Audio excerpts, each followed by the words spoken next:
Cette image satellite montre le port de Beihai en Chine et un bateau qui s'en approche. Ce bateau s'appelle le Valera. C'est un méthanier, un navire capable de transporter du gaz naturel liquéfié. Or, ce navire était sous sanctions occidentales et transportait du gaz en provenance du terminal russe de Porto Vaya, lui aussi sanctionné. Cette opération est symbolique. C'est la première fois que du gaz de cette usine russe est ouvertement livré à l'étranger depuis début 2025 et sa mise sous sanctions américaines.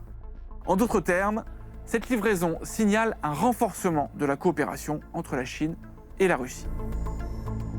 Le gaz naturel liquéfié, c'est du gaz naturel refroidi pour lui donner une forme liquide et faciliter son transport.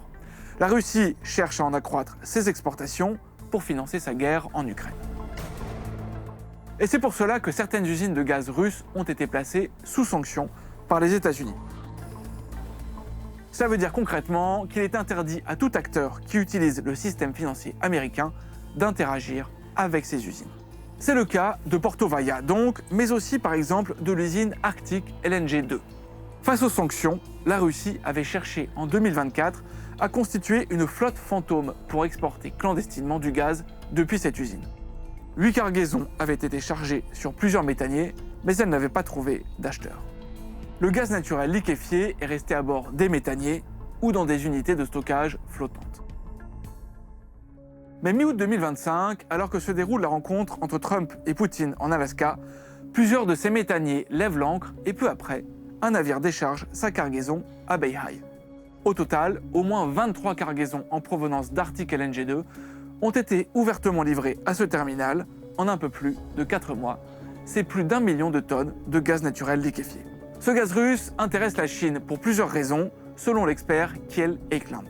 One is that they get access to very cheap LNG. It is discounted by 30 to 40%.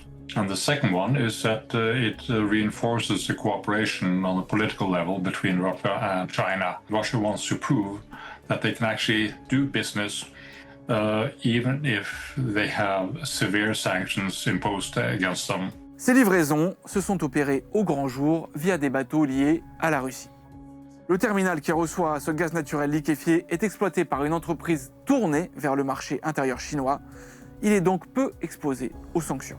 Mais 2 bateaux liés à la Chine sont aussi impliqués. L'un a reçu en octobre une cargaison de GNL de Porto Vaya via un transfert en pleine mer, tout en dissimulant sa position.